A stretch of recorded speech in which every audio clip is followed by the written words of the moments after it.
C. Cooper was a fascinating, multifaceted individual who was accomplished in exploration, in aviation, and preeminently in motion picture making.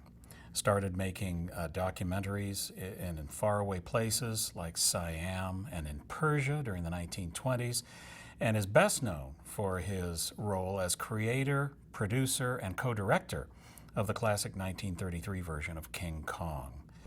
Cooper was a fancier of art and production design himself. He loved the old masters. He cared not only about the content of the picture, as far as characterizations, but he also cared about the look of the film.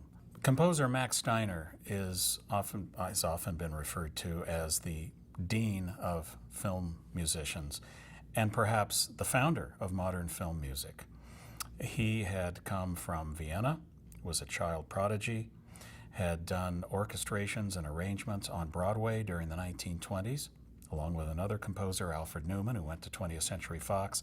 So he had a tremendous broad background in American music before going to RKO in 1929, where the following year he was made head of the music department.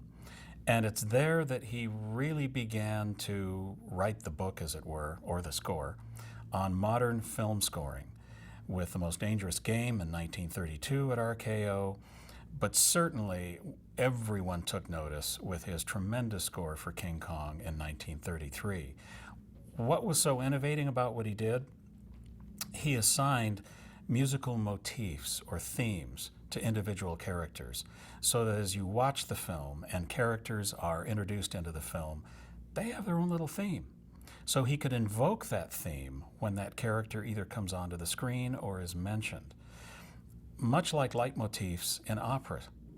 And Steiner just had this down to a T and was allowed by David O. Selznick at RKO to do full, what we call wall-to-wall scores, not just music coming from a radio, not music coming from an orchestra or an obvious source on the screen, which was largely the norm at that time, but music that would seemingly come out of nowhere to enhance pacing, to enhance drama, and the whole emotional feel of a film. Max Steiner was often contemptuous of contemporary film critics, not because they said bad things about film music, but because they wouldn't pay any attention to it at all. And when he would talk about film critics, he would characterize them as saying, well, a good film score is a score that you don't hear. And then he would retort by saying, well, what good is a film score if you can't hear it? And so, obviously, as he put so much energy into his scores, the use of leitmotifs and scoring a film wall to wall from beginning to end, he cared about the emotional component and the pacing that was a contribution of a great film score. So I think in many ways, in addition to King Kong, he advanced the art of film scoring by showing what music could do in a motion picture. Now, what impact did Steiner have on motion pictures? Well, the same David Selznick that gave him full breadth to score King Kong in 1933 is the one who made Gone with the Wind in 1939. So when it came time to pick a composer for this all-important and what has become a timeless film, who was it that David Selznick chose? There was no question. Max Steiner, who was by that time under contract to Warner Brothers and with some difficulty was wrenched away from his busy work at Warner Brothers with Bette Davis films and Errol Flynn films to go to Selznick to score Gone with the Wind.